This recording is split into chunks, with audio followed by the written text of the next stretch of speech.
4 பேர் மீது 62 நாளில் கட்சித்தாவல் தடை சட்டத்தின் கீழ் நடவடிக்கை எடுத்ததாக தீர்ப்பு தர வேண்டும். இல்லையென்றால் நீதிமன்றத்தில் தமிழக சட்டப்பேரவை தலைகுனியக்கூடிய நிலை ஏற்படும். இன்பதுரை பேட்டி. சென்னை விமான நிலையத்தில் அதிமுக எம்பி இன்பதுரை செய்தியாளர்களிடம் கூறியதாவது: பொதுச் செயலாளர் கண்டோன் பண்ணி மன்னிச்சு விட்டுட்டதுனால அவங்கள விடுவிப்பதாகவும், மீதி எஞ்சிய 4 பேர் மீது, அதாவது மரகதம் குமரவேல், தாராபுரம் எம்எல்ஏ இசக்கி சுப்பையா, பெருந்துறை ஜெயக்குமார் உள்ளிட்ட 4 பேர் மீது நடவடிக்கை தொடரும்னு சொல்லியிருக்கார். அதுதான் சட்டம். எப்படின்னா 10th ஷெட்யூலில், அரசியலமைப்பட்ட 10th ஷெட்யூலில் ஒருத்தர் கட்சி தாவல் நடவடிக்கைக்கு ஆளாகும் போது அந்த 30 நாளுக்குள் கட்சியினுடைய 15 நாளுக்குள் கட்சியினுடைய தலைவர் அவர்களை மன்னித்து விட சொல்லி வேண்டுகோள் விடுத்தால், கண்டோன் பண்ண ஒரு கடிதம் கொடுத்தால் அதை கண்டோன் பண்ணிடலாம். அதன்படி அவர் செய்திருக்கிறார். ஆனால் குறிப்பிட்ட அந்த 4 பேர், கட்சியை விட்டு விலகிய அந்த 4 பேர் மீது நடவடிக்கை தொடரும் அப்படின்னு சொல்லியிருக்கார். அதுவும் சட்டம்தான். ஆனால் அவர் இப்போ என்ன சொல்கிறாரு அப்படின்னா, இவர்கள் மீது நடவடிக்கை தொடரும், அவங்களோட எடப்பாடியார் வேண்டுகோளுக்கு இணங்க அவர் கொடுத்த கடிதம் கொடுத்ததுனால அந்த 21 பேர் மேலே நடவடிக்கை இருக்காதுன்னு சொல்கிறார். அவரே தொடர்ந்து சொல்கிறாரு, அதிமுகனுடைய தலைவர் யார், கொறடா யார் என்பதை இன்னும் முடிவு செய்யலைன்னு சொல்கிறாரு. அது எப்படி அப்படி சொன்னார்னு தெரியல. இப்போ எடப்பாடியார் கடிதம் கொடுத்ததுனால மன்னிச்சிட்டேன்னு சொன்னால் அவர் தானே தலைவர். 10th ஷெட்யூல் படி அவர் தானே தலைவர். ஒரு 10th ஷெட்யூல் என்ன சொல்லுது அப்படின்னா, ஒரு அரசியல் கட்சி அப்படிங்கிறது பார்ட்டி, அதாவது அந்த தாய் கட்சி தான் அரசியல் கட்சியுடைய கட்சி, அரசியல் கட்சி, பொலிட்டிக்கல் பார்ட்டி. அப்போ பொலிட்டிக்கல் பார்ட்டியோட தலைவர் யார்? எடப்பாடியார். எடப்பாடியார் கொடுத்த கடிதம் என்ன? அவர் நியமித்த கொறடா அக்ரி கிருஷ்ணமூர்த்தியினுடைய உத்தரவை மீறினார்கள் என்பதுதான் பிரச்சனைக்கான காரணம். அப்போ கொறடாவை நியமித்தது எடப்பாடியார். அப்போ எடப்பாடியார் கொடுத்த கடிதத்தில் மன்னிப்பு வழங்கிவிட்டேன் என்று சொல்லுகிற சபாநாயகர் இன்னும் தலைவரையும் கொறடாவையும் யாருன்னு முடிவு பண்ணலன்னு சொன்னால் அவருக்கு ஒன்றும் சட்டம் தெரியலன்னு அர்த்தம். அப்படி இல்லைன்னா தெரிந்துக்கிட்டே தெரியாத மாதிரி அதிமுகவை வம்பில் இழுத்து விடுறதுக்கான வேலையை பார்க்கிறார். அவர் ஏற்கனவே ஒரு முறை சொன்னார், இந்த வழக்கில் தமிழகமே இந்தியாவே திரும்பி பார்க்குற வகையில் ஒரு தீர்ப்பு கொடுப்பேன்னு சொன்னார். அவர் திரும்பி பார்க்க வச்சாரோ இல்லையா, அண்ணாந்து பார்த்து கொண்டிருந்தார்.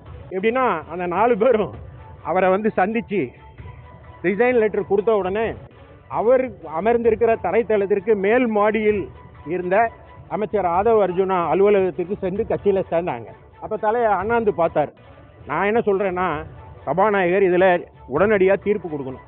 எப்படின்னா இப்போ அந்த மீதி 4 பேர் மேலே நடவடிக்கை தொடருன்றார்ல, அவருக்கு அதிக நாள் இல்லை, 62 நாள் என்ன அவருக்கு மீதி இருக்குது. அந்த 62 நாளுக்குள்ளே, ஏன்னா 90 நாளுக்குள்ளே முடிக்கணும்னு பாலா சாஹேப் பட்டேல் கேஸில் ஏற்கனவே கர்நாடகா வழக்கில் உச்சநீதிமன்றம் சொல்லிடுச்சு. ஆனால் 62 நாளுக்குள்ளே அவங்க மீது கட்சித்தாவல் தடை சட்டத்தின்படி நடவடிக்கை எடுத்திருக்கேங்கிற தீர்ப்பை அவர் கொடுக்கணும். இல்லைன்னா அவர் ஏற்கனவே சொன்னார்ல, திரும்பி பார்க்குற வகையில் தீர்ப்பு இருக்குன்னு, நீதிமன்றத்தில் தமிழக சட்டப்பேரவை தலைகுனிகிற நிலை ஏற்படும்.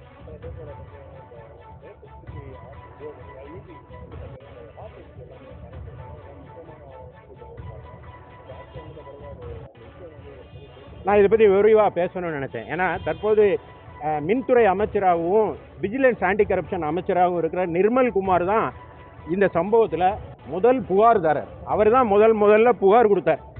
இந்த ஆட்சி திராவிட முன்னேற்ற கழக அரசு நடைபெறுகிற போது இப்படி ஒரு சம்பவம் நடந்துன்னு விஜிலன்ஸுக்கு அவர் தான் புகார் கொடுத்தார்.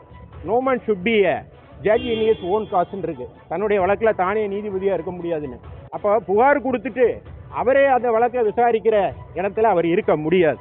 எனவே ஏற்கனவே சுப்ரீம் கோர்ட் பல தடவை சொல்லியிருக்கு, இப்போ டிஸ்க்கு காணாமல் போயிடுச்சு, அதை கண்டுபிடிச்சாச்சுன்னு சொல்கிறாங்க. அந்த கண்டுபிடிச்சது அந்த டிஸ்க்கு தானே, அதில் இந்த விஷயங்கள்லாம் இருக்கான்னு பார்க்கணும். 2 விஷயம் இதில் இருக்குது.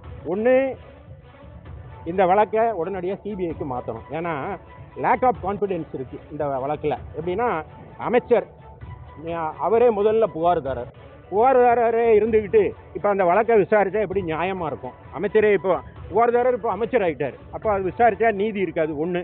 இன்னொன்று, அவர் இன்னொரு விஷயம் இதில் என்ன அப்படின்னா, அதில் கண்டுபிடிச்சிருக்க டிஸ்குகள் உண்மையானவை தானா அப்படிங்கிற இன்னொரு கேள்வி எழுது. அவர் விஜிலன்ஸுக்கு வேறு அமைச்சராக வேறு இருக்கார். அதனால் அவர் இந்த விஷயத்தை அவர் ஒன்று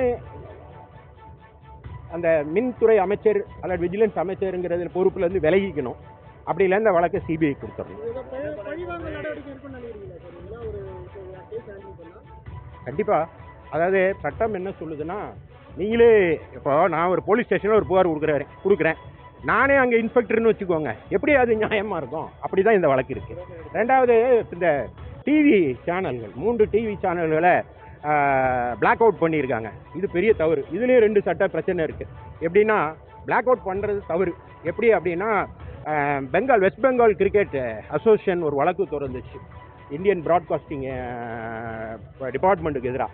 அதில் உச்சநீதிமன்றம் தெளிவாக சொல்லிச்சு, ஒரு அரசுங்கிறது 19(1)A, அதாவது பேச்சுரிமை குரலை நசுக்கிற மாதிரி செயல்பட்டால் அது வந்து முறையாக இருக்காது, அவ்வாறு செய்யக்கூடாதுன்னு ஒன்று. இன்னொன்று, ஒரு அரசு கேபிள் டிவி கார்பரேஷன் நடத்த முடியுமாங்கிறதே கேள்வியாக இருக்குது. ஏன்னா அது வந்து ப்ராட்காஸ்டிங் சட்டப்படி ரிஜிஸ்டர் பண்ணியிருக்கணும். தமிழ்நாடு அரசு கேபிள் இன்னும் ரிஜிஸ்டர் பண்ணதான் எனக்கு தெரியல. அப்படி இருந்தால் அதுவும் தவறு. இது வந்து குரலை, ஜனநாயகத்தின் குரலை ஒடுக்குகிறது. அவங்க என்ன சொல்கிறாரு அப்படின்னா, அது வந்து ஏதோ கட்டண பாக்கி, டெக்னிக்கல் இஷ்யூஸ்னு வரிந்து கட்டி அதுக்கு ஒரு ஃபேக்ட் செக்கிங் குழு வேறு போட்டாங்களா. அது எப்போ போட்டதுன்னா, அந்த பழைய டெய்லர் ஏற்கனவே திராவிட முன்னேற்ற கழக அரசில் இருந்த அதே. இதனால தான் நான் வந்து தாவேக அரசை ஏற்கனவே இருந்த அதே ஃபேக்ட் செக் குழு இப்போ இதை ஃபேக்ட் செக் பண்ணி உண்மையை சொல்லிச்சான் அப்படின்னு வந்து அமைச்சர்கள்லாம் வரிஞ்சு கட்டி பொய் சொல்கிறதுக்காக அது உண்மையை நிரூபிக்கிற படாத பாடு போடுறாங்க. இதிலேருந்து என்ன தெரியுதுன்னா, திராவிட முன்னேற்ற கழக அரசுலேருந்து அதே ஃபேக்ட் செக் குழு இப்பொழுது ஒரு தாவேக அரசுக்காக வரிந்து கட்டி பேசுகிறதை பார்க்கிற போது இது திராவிட முன்னேற்ற கழக அரசின் கார்பன் காப்பி தான் தாவேக அரசு என்பது புலனாகிறது. நன்றி.